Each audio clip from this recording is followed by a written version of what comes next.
बिस्मिल्लाहिर्रहमानिर्रहीम। अस्सलामुअलैकुम friends, welcome to my channel cooking with Fatima.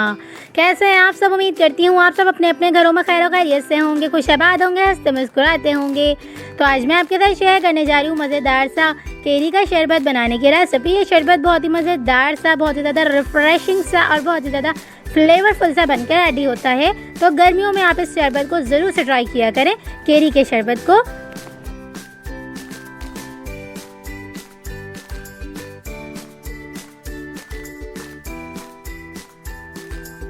तो चलें जी, रेसिपी स्टार्ट करते हैं। बिस्मिल्लाहिर्रहमानिर्रहीम। सबसे पहले हम एक पैन में तकरीबन भी 4 से 5 अदद बड़ी इस तरह से केरी को छिलका रिमूव करके अच्छी तरह से कट कर लिया है, ये देख सकते हैं आप। और अब हम इस स्टेज पे इसमें तकरीबन भी 2 कप के करीब पानी ऐड कर देंगे। 2 कप मतलब 1 गिलास के करीब इसमें हम पानी ऐड कर देंगे और ढक्कन ढक के अच्छी तरह से कुक होने के लिए छोड़ देंगे। 7 से 8 मिनट के लिए अच्छी तरह से कुक होने के लिए छोड़ देंगे ढक्कन ढक के। और 7 से 8 मिनट के प्रोसेस के अंदर ही ये अच्छी तरह से कुक हो जाएंगी, यानी कि अच्छी तरह से नरम हो जाएंगी। ये देखें जी, 7 से 8 मिनट के प्रोसेस के अंदर ये कितनी अच्छी तरह से गल चुकी हैं केरी और ये कितनी अच्छी तरह से नरम हो चुकी हैं, देख सकते हैं आप। और जो थोड़ी सख्त सी गुठली का जो हिस्सा था बीच का, तो वो भी अच्छी तरह से गल चुका है। और जो थोड़ा सख्त पार्ट था उसे हम इस तरह से निकाल देंगे और बाद में इसे भी अच्छी तरह से रिमूव कर लेंगे, यानी कि इसका गूदा, यानी कि इसका पल्प जो है वो अच्छी तरह से निकाल लेंगे। और ये देख सकते हैं आप, जो बीच का पार्ट था वो थोड़ा सा जो है वो सख्त था, यानी कि सख्त सी थोड़ी गुठली थी, तो ये गली नहीं है, तो इसे हम निकाल लेंगे। ये देखें जी, ये देखें जी, दूसरी भी इसी तरह की जो है वो गुठली है, थोड़ी सख्त सी, तो ये गली नहीं है, तो इसे भी हम निकाल के साइड पर रख लेंगे। और इन तमाम को अच्छे से ग्राइंडर मशीन में ग्राइंड कर लेंगे। एक अच्छी तरह से हम पेस्ट रेडी कर लेंगे इनका।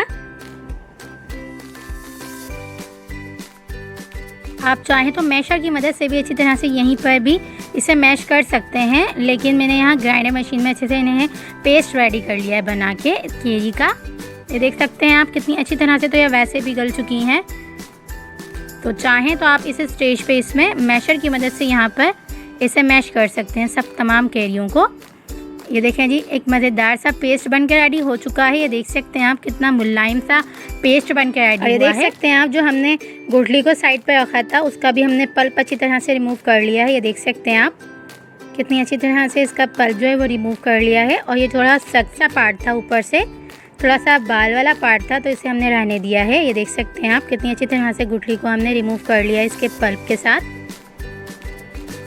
ये देखें जी, दूसरी गुठली का भी हमने अच्छी तरह से पल्प निकाल लिया है और ये कितनी क्लियर हो गई है, ये देख सकते हैं आप। अब हम इस पल्प को साइड पे रखेंगे और दूसरे प्रोसेस की तरफ बढ़ेंगे।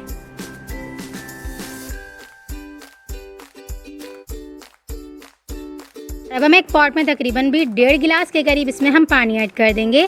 1 गिलास हमने सादा पानी ऐड किया है और 1 कप इसमें हमने जो पल्प रेडी किया था केरी का वो थोड़ा सा बच गया था, तो उसे हमने अच्छी तरह से खंगाल के इस तरह से इसमें ऐड कर दिया है, यानी कि 1.5 गिलास इसमें हम पानी ऐड कर देंगे। और 1.5 गिलास पानी में हम इसमें तकरीबन भी 1.5 कप के करीब इसमें हम चीनी ऐड कर देंगे, यानी कि 300 ग्राम इसमें हम चीनी ऐड कर देंगे।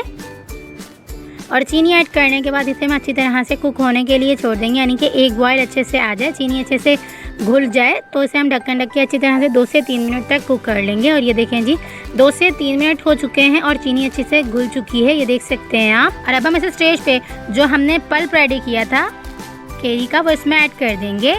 और ऐड करने के बाद चम्मच से अच्छी तरह से हिला लेंगे ताकि नीचे से जो है वो लगे नहीं, क्योंकि चीनी भी है और जो पल्प है वो थोड़ा सा गाढ़ा सा है, तो नीचे से जाके लग जाएगा। इसलिए हम मुस्तकिल 2 से 3 मिनट तक चम्मच हिलाते रहेंगे।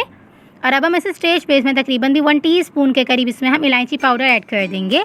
आप चाहें तो साबित इलायची भी इसमें ऐड कर सकते हैं। और 1/2 टीस्पून के करीब, यानी कि 1 चुटकी बराबर इसमें हम ग्रीन फूड कलर ऐड कर देंगे। ये ऑप्शनल है, आप चाहें तो ऐड करिएगा, ना चाहें तो कोई मसला नहीं है, लेकिन एक मज़ेदार सा कलर आ जाता है और एक स्ट्रॉन्ग सा जो है वो फ्लेवर आ जाता है थोड़ा सा, तो वो अच्छा लगता है इस शरबत में।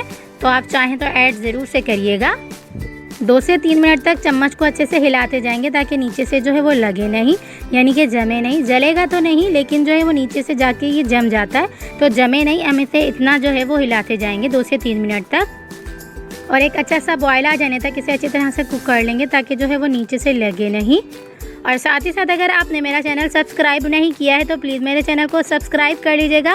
और रेसिपी अच्छी लगी तो प्लीज़ मेरी रेसिपी को लाइक कर दीजिएगा, शेयर कर दीजिएगा और एक प्यारा सा कमेंट करके ज़रूर से बताइएगा आपको ये रेसिपी कैसी लगी और आप ये रेसिपी किस सिटी से देख रहे हैं। और कमेंट सेक्शन में अपने प्रेफरेंसेस ज़रूर से दिया करें।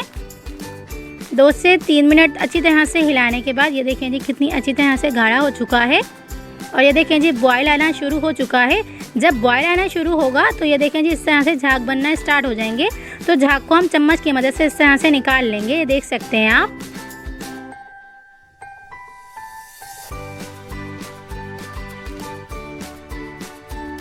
तमाम झाग अच्छी तरह से निकल चुकी है और अब हम इसे तकरीबन भी 2 से 3 मिनट तक और कुक करने के बाद इसकी फ्लेम ऑफ कर देंगे। और ये देखें जी हमने फ्लेम ऑफ कर दी है और इसे रूम टेम्परेचर पे अच्छी तरह से जो है वो ठंडा हो जाने के बाद हम इसे देखें जी शरबत हमारा अच्छे से रूम टेम्परेचर पे आ चुका है, यानी कि बहुत ही अच्छी तरह से ठंडा हो चुका है। और अब हम इसे छन्नी की मदद से अच्छी तरह से छान लेंगे। जो इसके बाल हैं वो छन्नी पे ही रह जाएंगे, यानी कि जो आम के बाल हैं वो छन्नी पे ही रह जाएंगे और शरबत जो है वो नीचे जग में चला जाएगा। इस प्रोसेस से बहुत ही मज़ेदार सा शरबत बनकर रेडी होगा बग़ैर बालों का, क्योंकि अगर हम शरबत बनाते हैं तो जो आम के बाल होते हैं वो मुंह में आते हैं तो बिल्कुल भी मज़ा नहीं देते, बिल्कुल भी अच्छे नहीं लगते। तो ये प्रोसेस करने से बहुत ही मज़ेदार सा केरी का शरबत बनकर रेडी होगा बिना बालों का। तो जब भी हमें बनाना होगा हम डायरेक्ट से जो है वो ऐड करेंगे शरबत और पानी इसमें ऐड कर लेंगे और बर्फ़ वगैरह ऐड कर लेंगे। तो ये बहुत ही मज़ेदार सा फ्लेवरफुल सा जो है हमारा केरी का शरबत बनकर रेडी हो जाएगा। और ये प्रोसेस आप ज़रूर से कर लीजिएगा। एक बार की मेहनत अच्छी होती है बार बार की मेहनत से। शरबत को अच्छे से छान लेने के बाद हम इसे किसी एयर टाइट जार में या एयर टाइट बोतल में अच्छे से सेव करके रख लेंगे ताकि लंबे अरसे तक जो है वो हम यूज़ कर सकें केरी के शरबत को। और ये देखें जी इस तरह की हमने एयर टाइट बोतल में अच्छे से इसे सेव करके रख लिया है। और थोड़ा ज़्यादा बना था तो हमने इस तरह के जग में इसे ऐड करके रख लिया है। आप चाहें तो किसी बड़ी बोतल में भी इसे ऐड करके रख सकते हैं। और ये देखें जी बिल्कुल लिक्विड सा हमारा केरी का शरबत बनकर रेडी हो चुका है, मज़ेदार सा फ्लेवरफुल सा। और अब हम इस गिलास में इस तरह से केरी का शरबत ऐड करेंगे और इसमें हम कोई भी चीनी वगैरह ऐड नहीं करेंगे। ये इसी तरह से बहुत ही मज़ेदार सा हमारा केरी का शरबत बनकर रेडी होगा। तो आप इस रेसिपी को एक बार ज़रूर से ट्राई करिएगा। और अब हम इसमें ठंडा चिल्ड पानी ऐड कर देंगे, यानी कि हमने हाफ़ गिलास जो है वो केरी का शरबत ऐड किया है गिलास में और हाफ़ गिलास इसमें हम ठंडा चिल्ड पानी ऐड कर देंगे। आप चाहें तो इसमें आइस क्यूब्स वगैरह भी ऐड कर सकते हैं, लेकिन मैंने यहाँ ठंडा चिल्ड पानी लिया है तो इसमें मैंने जो है वो आइस क्यूब्स ऐड नहीं की हैं। और अब हम इसे चम्मच की मदद से अच्छी तरह से मिक्स कर लेंगे। और ये देखें जी मज़ेदार सा हमारा रिफ़्रेशिंग सा केरी का शरबत बनकर रेडी हो चुका है।